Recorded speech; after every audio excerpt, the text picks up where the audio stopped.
Well, you spoke several times before about ideological subversion. That is a phrase that I'm afraid some Americans don't fully understand. When the Soviets used the phrase ideological subversion, what do they mean by it? Ideological subversion is the process which is legitimate, overt, and open. You can see it with your own eyes. All you have to do, all American mass media has to do, is to unplug their bananas from their ears, open up their eyes, and they can see it. There is no mystery. There is nothing to do with espionage. I know that espionage intelligence gathering looks more romantic. It sells more deodorants through the advertising, probably. That's why your Hollywood producers are so crazy about James Bond type of thrillers. But in reality, the main emphasis of the KGB is not in the area of intelligence at all. According to my opinion and opinion of many defectors of my caliber, only about 15% of time, money, and manpower is spent on espionage as such. The other 85% is a slow process which we call either ideological subversion or active measures, активные мероприятия in the language of the KGB, or psychological warfare. What it basically means is to change the perception of reality of every American to such an extent that despite of the abundance of information, no one is able to come to sensible conclusions in the interests of defending themselves, their families, their community, and their country. It's a great brainwashing process which goes very slow, and it's divided in 4 basic stages.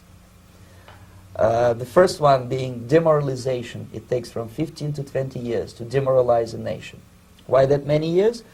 Because this is the minimum number of years which requires to educate one generation of students in the country of your enemy, exposed to the ideology of the enemy. In other words, Marxism-Leninism ideology is being pumped into the soft heads of at least 3 generations of American students without being challenged or counterbalanced by the basic values of Americanism, American patriotism. The result you can see. Most of the people who graduated in the 60s, dropouts or half-baked intellectuals, are now occupying the positions of power in the government, civil service, business, mass media, educational system. You are stuck with them. You cannot get rid of them. They are contaminated. They are programmed to think and react to certain stimuli in a certain pattern. You cannot change their mind, even if you expose them to authentic information, even if you prove that white is white and black is black, you still cannot change the basic perception and the logic of behavior. In other words, these people, the process of demoralization is complete and irreversible. To get rid society of these people, you need another 20 or 15 years to educate a new generation of patriotically minded and common sense people who would be acting in favor and in the interests of the United States society. And yet these people who've been programmed and, as you say, in place, and Yes. who are favorable to an opening with the Soviet concept, these are the very people who would be marked for extermination in this country? Most of them, yes.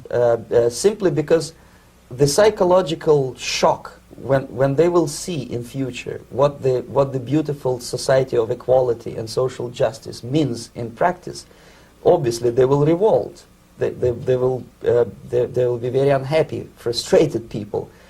And the Marxist-Leninist regime does not tolerate these people. Obviously they will join the links of dissenters, dissidents. Unlike in present United States, there will be no place for dissent in future Marxist-Leninist America. Here you can get popular like Daniel Ellsberg and filthy rich like Jane Fonda for being dissident, for criticizing your Pentagon. In future, these people will be simply squashed like cockroaches. Nobody is going to pay them nothing for their beautiful, noble ideas of equality. This they don't understand, and it will be the greatest shock for them, of course. The demoralization process in the United States is basically completed already. For the last 25 years, Actually, it's overfulfilled, because demoralization now reaches such areas where previously not even Comrade Andropov and all his experts would even dream of such a tremendous success. Most of it is done by Americans to Americans, thanks to lack of moral standards. As I mentioned before, exposure to true information does not matter anymore. A person who was demoralized is unable to assess true information. The facts tell nothing to him. Even if I shower him with information, with authentic proof, with documents, with pictures, even if I take him by force to the Soviet Union and show him concentration camp, he will refuse to believe it until he is going to receive a kick in his fat bottom. When a military boot crashes then he will understand, but not before that. That's the tragic of the situation of demoralization. So basically America is stuck with demoralization, and unless, even if you start right now, here, this minute, you start educating new generation of Americans, it will still take you 15 to 20 years to turn the tide of ideological perception of reality back to normalcy and patriotism. The next stage is destabilization. This time, subverter does not care about your ideas and the patterns of your consumption. Whether you eat junk food and get fat and flabby, it doesn't matter anymore. This time, and it takes only from 2 to 5 years to destabilize a nation, what matters is essentials: economy, foreign relations, defense systems. And you can see it quite clearly that in some areas, in such sensitive areas as defense and economy, the influence of Marxist-Leninist ideas in the United States is absolutely fantastic. I could never believe it 14 years ago when I landed in this part of the world, that the process will go that fast. The next stage, of course, is crisis. It may take only up to 6 weeks to bring a country to the verge of crisis. You can see it in Central America now. And after crisis, with a violent change of power, structure, and economy, you have so-called the period of normalization. It may last indefinitely. Normalization is a cynical expression borrowed from Soviet propaganda. When the Soviet tanks moved into Czechoslovakia in '68, Comrade Brezhnev said, "Now the situation in brotherly Czechoslovakia is normalized."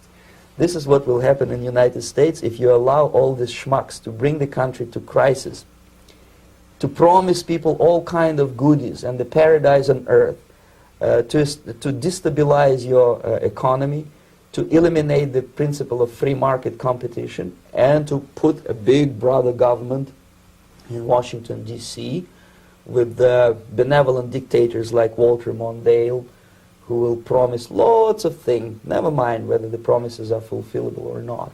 He will go to Moscow to kiss the bottoms of new generation of Soviet assassins.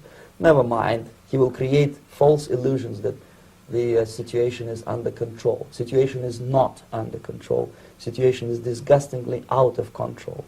Most of the American politicians, media, and educational system trains another generation of people who think they are living at a peacetime. False.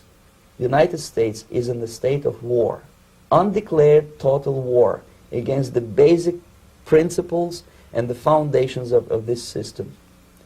And the initiator of this war is not Comrade Andropov, of course. It's the system. However ridiculous it may sound, the world communist system, or the world communist conspiracy, whether I scare some people or not, I don't give a hoot. If you are not scared by now, nothing can scare you. But you don't have to be paranoid about it. What actually happens now, that unlike myself, you have literally several years to live on unless the United States wake up. The time bomb is ticking. With every second, the disaster is coming closer and closer. Unlike myself, you will have nowhere to defect to, unless you want to live in Antarctica with penguins. This is it. This is the last country of freedom and possibility. Okay, so what do we do? What is your recommendation to the American people?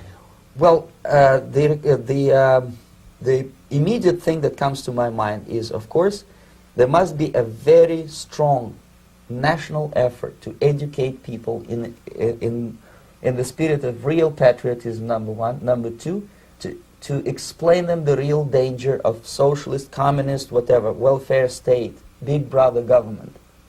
If people will fail to grasp the impending danger of that development, nothing ever can help United States. You may kiss goodbye to your freedom, including freedoms to homosexuals, to prison inmate. All this freedom will vanish, evaporate in 5 seconds, including your precious lives. The second thing, the moment at least part of the United States population is convinced that the danger is real, they have to force their government. And I'm not talking about sending letters, signing petitions, and all this beautiful, noble activity. I'm talking about forcing United States government to stop aiding communism. Because there is no other problem more burning and urgent than to stop the Soviet military-industrial complex from destroying whatever is left of the free world. And it is very easy to do. No credits, no technology, no money, no political or diplomatic recognition, and of course no such idiocy as grain deals to USSR. The Soviet people, 270 millions of Soviets, will be eternally thankful to you if you stop aiding a bunch of murderers who sit now in Kremlin and whom President Reagan respectfully calls government. They do not govern anything, least of all such complexity as the Soviet economy. So two very simple, maybe too simplistic answers or solutions, but nevertheless they are the only solutions. Educate yourself, understand what's going on around you. You are not living at the time of peace. You are in a state of war, and you have precious little time to save yourself. You don't have much time, especially if you are talking about young generation. There's not much time left for convulsions to the beautiful disco music. Very soon it will go, just overnight. If we are talking about capitalists or wealthy businessmen, I think they are selling the rope on which they will hang very soon.